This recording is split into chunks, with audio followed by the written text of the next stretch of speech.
messieurs les directeurs, chers partenaires de monsieur le directeur général de MLA Capital, mesdames, messieurs, chers invités en vos grades et qualités. Aujourd'hui, c'est un grand jour. Comme tous les jours de retrouvailles, tous les jours de liens sont toujours des jours heureux.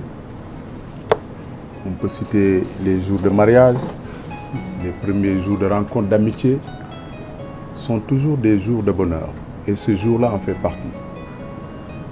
En ce sens que GTS et Capital se retrouvent pour sceller une union.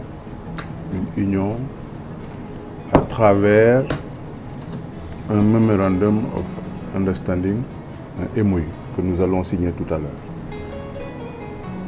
Ce MOU est l'aboutissement d'un processus. En effet, nous avons sur notre chemin trouvé votre structure en train de travailler à mettre en œuvre un projet d'exploitation et même de construction de lignes menant à la ville sainte de Touba. Pendant ce temps, nous, GTS, nous travaillons également sur le même chemin. Donc, nous avons choisi non pas de nous télescoper sur le même chemin, mais de fusionner nos efforts, d'être ensemble pour justement aller à la même destination qu'est Touba. Disons dans la même dynamique, nous étions également en train, nous GTS, de travailler à exploiter l'axe qui mène à Tivaouane. Et ensemble, nous avons estimé que nous pouvions travailler sur l'ensemble de ces deux axes-là. Et pour matérialiser cette volonté commune, nous avons décidé aujourd'hui de signer ce MOU sur lequel nous avons discuté et nous nous sommes entendus. Bien entendu, pour y arriver, nous nous sommes tous adossés à des partenaires. Vous avez vos partenaires que je salue au passage, China Railways. Nous aussi, nous avons des partenaires stratégiques. Notre premier partenaire stratégique, c'est l'État du Sénégal. Parce que ce que nous faisons, nous le faisons avec l'onction des autorités étatiques. Mais il y a également, nous avons également un partenaire financier qui est Orabank, qui nous appuie donc dans les projets que nous sommes en train de ficeler pour justement arriver avec vous à ces destinations que je viens d'évoquer. En tout état de cause, nous avons une ambition forte commune. C'est cette ambition de remettre les trains sur les rails. Parce qu'aujourd'hui, c'est un projet dont le Sénégal a besoin, tant pour le transport de voyageurs que pour le transport de marchandises. Et je suis persuadé que ce partenariat ne sera pas vain, parce que vous êtes un partenaire crédible, vous êtes adossé à un partenaire stratégique tout aussi crédible. Donc, nous estimons que nous n'avons pas fait un mauvais choix. Il ne reste qu'à prier pour qu'ensemble, nous puissions atteindre nos objectifs pour le bonheur des Sénégalais. Parce qu'en réalité, ce partenariat est un exemple. C'est un exemple parce qu'il s'agit de deux partenaires nationaux. Ici, le leitmotiv, la chose la plus courante, c'est le partenariat entre une structure nationale et une structure étrangère. Mais ici, il s'agit de deux partenaires nationaux qui vont porter un projet national pour satisfaire les populations nationales. Donc, c'est ça qui nous réunit aujourd'hui et je prie Dieu que nous puissions atteindre nos objectifs. Mesdames, Messieurs, Monsieur le Secrétaire Général, Mesdames, Messieurs, je vous remercie de votre aimable attention. Ce sont les mots que j'avais à dire à l'occasion de cette cérémonie.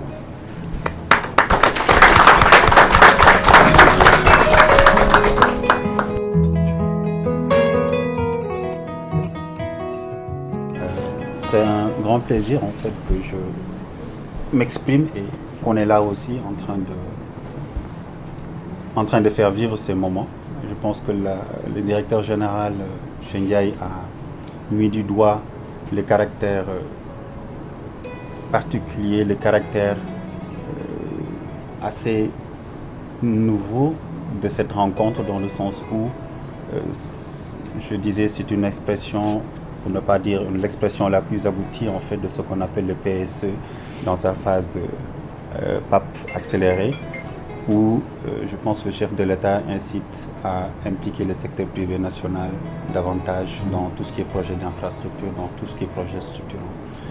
Et nous remercions énormément le directeur général de GTS et toute son équipe, parce qu'on a décelé quelque chose qui nous fait énormément plaisir, c'est le pragmatisme. Et je pense que c'est ce pragmatisme qui nous a permis d'être là aujourd'hui. Ce pragmatisme qui peut-être fait défaut assez souvent dans l'administration, mais qu'on a retrouvé auprès du directeur général, mais aussi au sein de tout son staff, durant toutes les rencontres qu'on a eu à faire.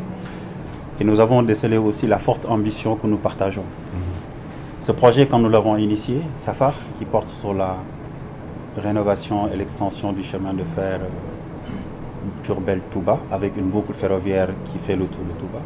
Nous l'avons lancé dans un élan purement patriotique en nous disant il y a beaucoup à faire dans ce pays, essayons de regarder quelque chose qu'on peut démarrer tout de suite et plus tard, peut-être avec l'État et l'expérience qui sera capitalisée, on arrivera à toucher les autres réseaux. On parlait de boucle ferroviaire, facilement on rentre vers Linguère, ensuite il y a Gossas. Avant cela, en amont, il y avait toute la partie sur laquelle nous n'avons pas de visibilité à l'époque, c'est-à-dire Diamniadio allant vers Thiès, allant vers Diourbel. Mais je pense qu'avec l'impulsion que GTS a donnée au réseau ferroviaire au regard du nouveau schéma institutionnel piloté par CERF, nous avons compris très rapidement que nous avons en face de nous un partenaire qui a compris que le chemin de fer ne pouvait pas aujourd'hui manquer dans un dispositif de relance et de développement. Nous sommes acteurs économiques dans ce pays depuis bientôt 6 ans, 7 ans, avec des investissements assez non négligeables, des pistes de participation dans divers secteurs, que ce soit agroalimentaire, que ce soit dans les IT et tout ce qui est software. Je salue en passant Afridev Group, qui est spécialisé dans tout ce qui est software. Mais nous avons compris très rapidement que sans le chemin de fer aujourd'hui, il était quasi impossible d'atteindre un certain niveau de performance. Je pèse bien mes mots, quand je parle de performance, je ne parle plus de développement, je parle de rentabilité, je parle de coût d'accès aux produits à moindre prix pour les populations. Parce qu'à la fin de la journée, comme l'a souligné chez le directeur général, rendre service aux populations, rendre service aux Sénégalais, c'est ça l'objectif qui nous réunit. À partir de ce moment, je pense nous avons eu une oreille très attentive, aussi bien au niveau du ministère que du niveau du directeur général, qui nous a permis de comprendre qu'on avait de fortes synergies à tisser. Ces synergies allant au-delà de Touba, mais qui très rapidement, avec le taxi, entre guillemets, qui est en train de se faire avec GTS sur Tivaouane, nous pouvons aujourd'hui travailler en toute intelligence pour pouvoir en fait donner une réponse, donner corps et âme à cette volonté. J'entends le président en parler, ça montre combien il y tient. Et je ne pense pas qu'il y ait un autre acteur qui peut aller aussi vite que GTS pour pouvoir donner en fait aujourd'hui corps à cette initiative, à cette volonté. Le TER, on en parle, on espère vivement que ça va reprendre parce que ça fait partie du dispositif actuel. Et je pense qu'en continuité, les populations qui vont au-delà de Diamniadio ont besoin d'un certain nombre de services, des trains embarquant tous les services. Et c'est pourquoi nous avons jugé nécessaire de nouer ce partenariat pour accompagner GTS sur les parties sur lesquelles nous sommes plus souples, sur les parties sur lesquelles nous pouvons être plus réactifs, sur les parties sur lesquelles nous pouvons en un clin d'œil embarquer, que ce soit China Airways, que ce soit Afridev Group, que ce soit nos conseillers sur la partie fonctionnelle, très rapidement pour apporter des solutions et permettre à GTS de pouvoir continuer avec son staff. Vraiment, c'est ça un peu l'idée. Et nous prions énormément pour que cette première expérience, et nous n'avons pas de doute, j'ai l'habitude de dire que quand les volontés positives se réunissent, il n'y a pas de doute qu'on va atteindre des objectifs, Inch'Allah au Rabbi, nous permettra assez rapidement, au-delà de Tivaouane, de pouvoir embarquer en fait et de toucher les autres zones, que ce soit Diourbel, que ce soit Bambey, que ce soit Touba en soi-même. Parce que la particularité du chemin de fer sur Touba, c'est il y a une couche historique que beaucoup d'entre nous connaissent et qui fait que les autorités de la ville, et quand on avait travaillé ce projet, avec l'autorisation du Khalif général du Mouride et l'onction du Salf, il nous avait clairement exprimé que rien n'est plus noble que de faire renaître le chemin de fer Diourbel-Touba. Parce que sans ce chemin de fer, la grande mosquée n'allait pas avoir le jour, et sans la grande mosquée, le mouridisme ne serait pas ce qu'il est aujourd'hui. Cette touche culturelle et historique, je pense que nous l'intégrons, mais derrière, je pense que le développement local est un élément assez justificatif, assez probant, assez solide pour aujourd'hui relancer le chemin de fer. Parce que nous sommes en train de parler du cluster qui est la deuxième ville économique du Sénégal. Mais quand je parle de Touba, je parle de Mbacké, je parle de Diourbel, je parle de toutes ces villes qui ont été tuées parce que tout simplement le rail ne tourne plus. Mais par ricochet aussi, Touba c'est un hub pour Gossas, c'est un hub pour Linguère. Et je pense que le développement du rail et de cette boucle ferroviaire permettra en fait de pouvoir donner une impulsion plus grande, une impulsion beaucoup plus significative au développement économique local, mais aussi permettre un déplacement des passagers, mais aussi un déplacement des matières et des produits à un coût beaucoup plus réduit qu'en passant par le péage ou passant par la route nationale. En tout cas, nous sommes très ravis et très heureux. Nous rendons grâce à Dieu de nous avoir donné l'opportunité d'être là, mais aussi de nous avoir permis de rencontrer des gens qui font confiance à cette expertise sénégalaise, qui font confiance à cette intelligence sénégalaise, à cette volonté, cette ambition. J'ai l'habitude de dire personne ne peut aimer ces pays plus que nous. Et quand on a l'opportunité de rencontrer des gens qui nous permettent de montrer cet amour qu'on a pour ces pays, je pense qu'on rend grâce à Dieu et on vous remercie énormément. M. Ndiaye, vous avez nos remerciements pour votre ouverture d'esprit, mais aussi pour votre pragmatisme. Vous n'avez pas fait un mauvais pari parce que nous-mêmes, nous sommes extrêmement exigeants. Je pense qu'avec China Railways, nous bouclons bientôt 2 ans de collaboration où on a mené toutes les études techniques, toutes les études stratégiques sur le tronçon. Et notre exigence et notre niveau de requête en termes de pragmatisme, je pense qu'ils le connaissent assez bien. Et nous exigeons la même chose dans le cadre de cette collaboration et de cette relation dans les orientations qui seront définies par le Grand Train du Sénégal pour atteindre cet objectif. Je ne vais pas être plus long, je résume mes propos pour dire un grand merci encore et qu'Allah subhanahu wa ta'ala nous aide dans cet exercice et dans ce protocole qu'on va signer, Inch'Allah au Rabbi, afin que demain, qu'on puisse s'en glorifier devant tous les Sénégalais et devant l'exécutif, Inch'Allah.